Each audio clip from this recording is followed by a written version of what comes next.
Fala galera, como vocês estão? Felizes? Espero que sim.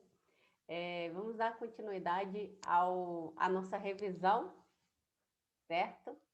E no dia de hoje nós vamos revisar a respeito das teorias da origem da humanidade, né?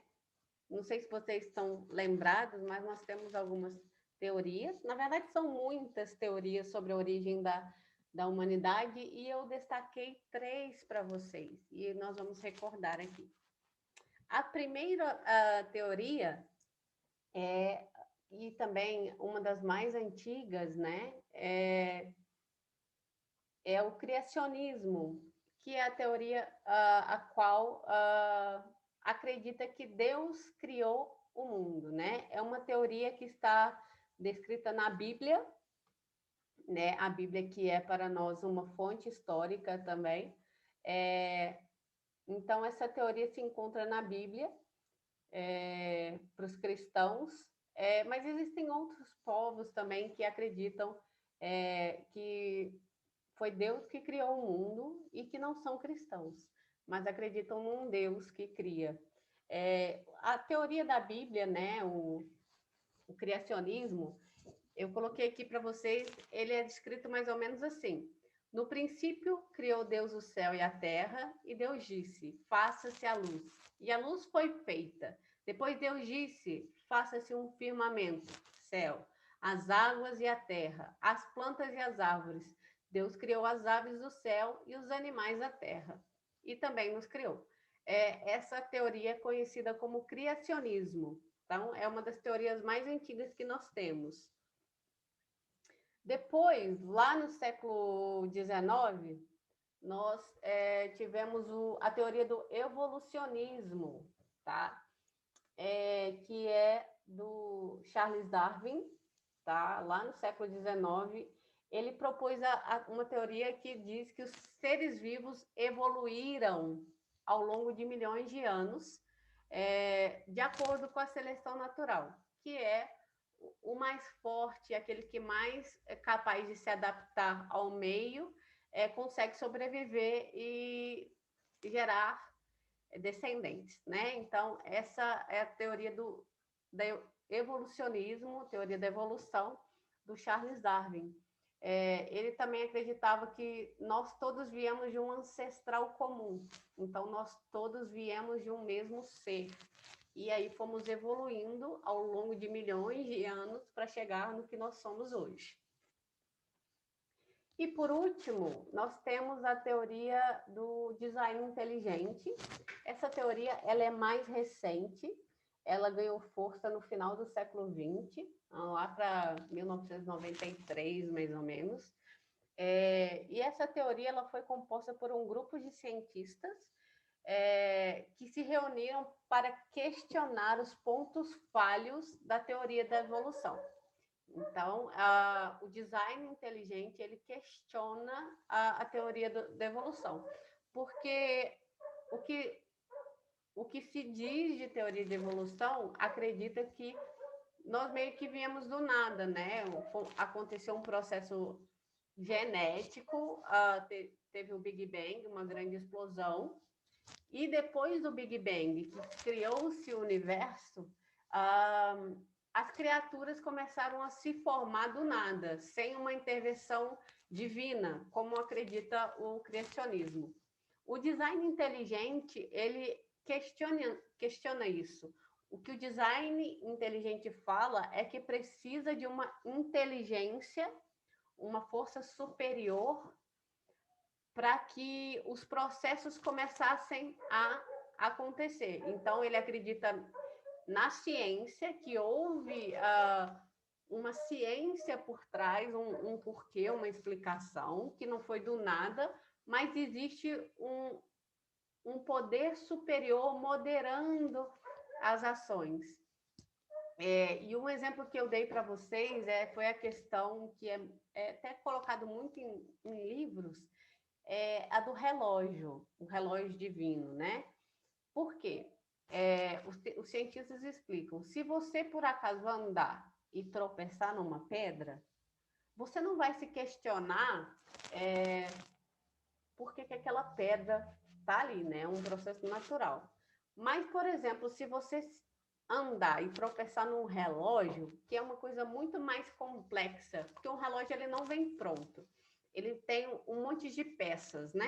É para ficar bem simples. Você vai precisar dos ponteiros, dos números, né? Da mecânica atrás que faz o relógio andar e tal. Não tem como esse monte de coisa se juntar sozinho e formar um relógio.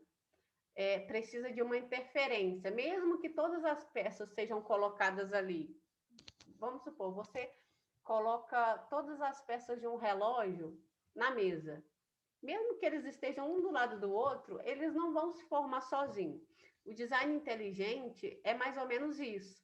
Para a gente montar esse relógio, precisa de alguém, de uma pessoa. Então, o que o design inteligente acredita é que, para formar o universo, as peças estavam ali, mas precisou de alguém que juntasse essas peças.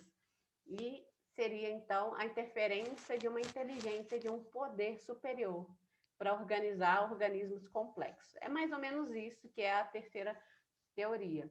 Né? Não se fala que é o Deus do criacionismo, mas se fala de um poder superior, né? Que existem alguns cientistas que acreditam que é o mesmo Deus do criacionismo, mas de uma visão diferente, tá? Mas, a princípio, o design inteligente ele surgiu mesmo para questionar essa teoria da evolução que diz, muitas vezes, que foi o acaso, né? O nada, que gerou quem nós somos e o universo, né? Seguindo aqui, nós vamos revisar também a respeito do povoamento da América, ok? Coloquei uma fotinha da América para vocês verem. A América é onde nós estamos localizados. Vocês já devem ter visto isso em geografia, né? Nós temos a América do Norte aqui em cima, América Central e América do Sul. É conhecido, pessoal, que a humanidade, o ser humano, ele surgiu na África. Então, a teoria na verdade, a dúvida, não a teoria, a dúvida que se tem é que se o ser humano surgiu na África, como foi povoado o resto do mundo? Como que a América foi povoada?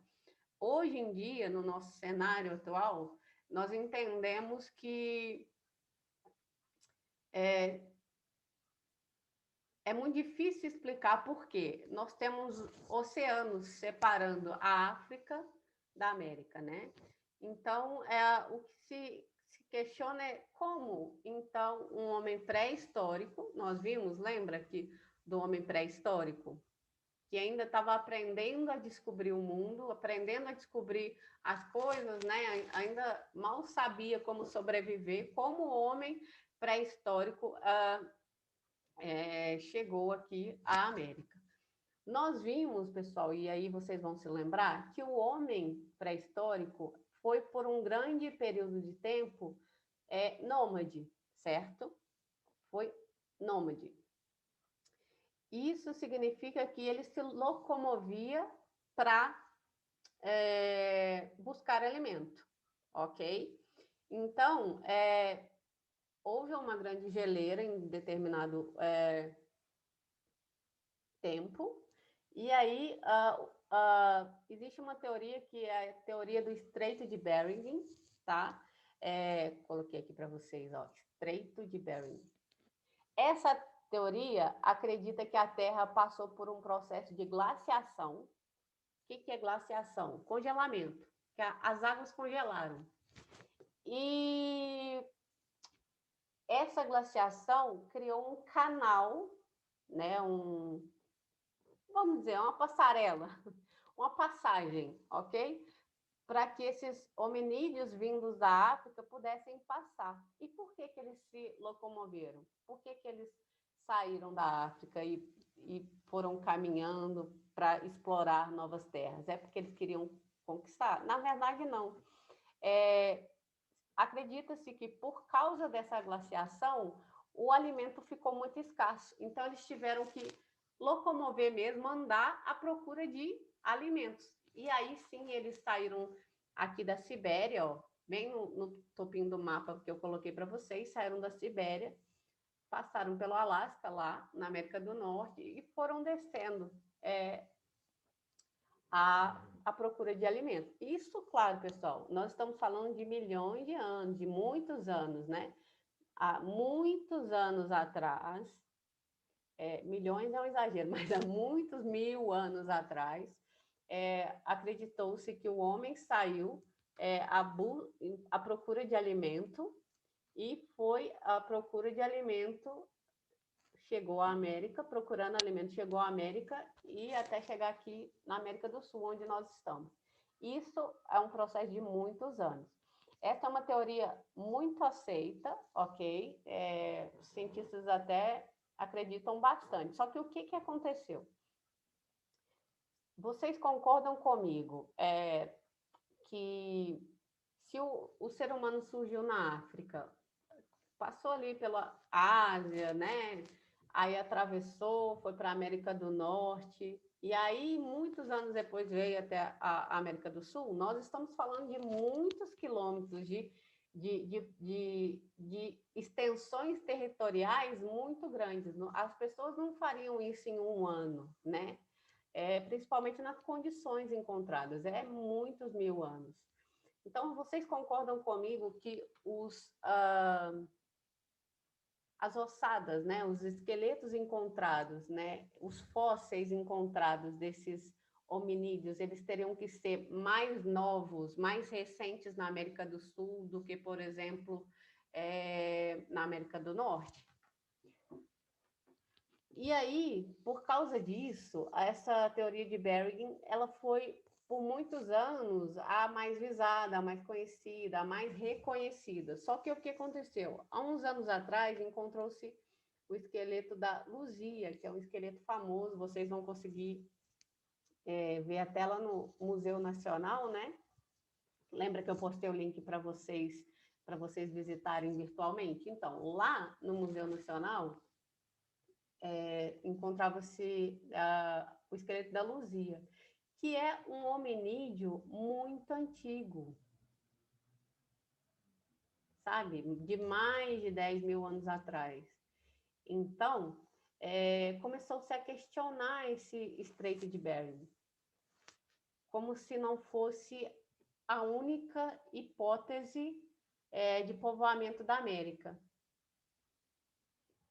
E aí que surgiu a teoria em que grupos de hominídeos saíram da Oceania, aqui embaixo do mapa, como vocês podem ver, e por embarcações chegaram até a América. Isso antes dessa glaciação. Então, acredita-se que já havia um grupo na América quando outros hominídeos chegaram pela América do Norte. Então, aqui nós temos essas duas teorias rebatidas, discutidas bastante, ainda há diversas controvérsias, muita gente ainda está estudando, inclusive, se vocês quiserem se formar e dedicar-se à paleontologia, à arqueologia, quem sabe? Vai que vocês ajudam a gente a resolver esse dilema histórico. Como é que o homem chegou à América? Então, eu apresentei aqui a teoria para vocês e por hoje é só. É isso. Até mais. Se cuidem. Tamo junto.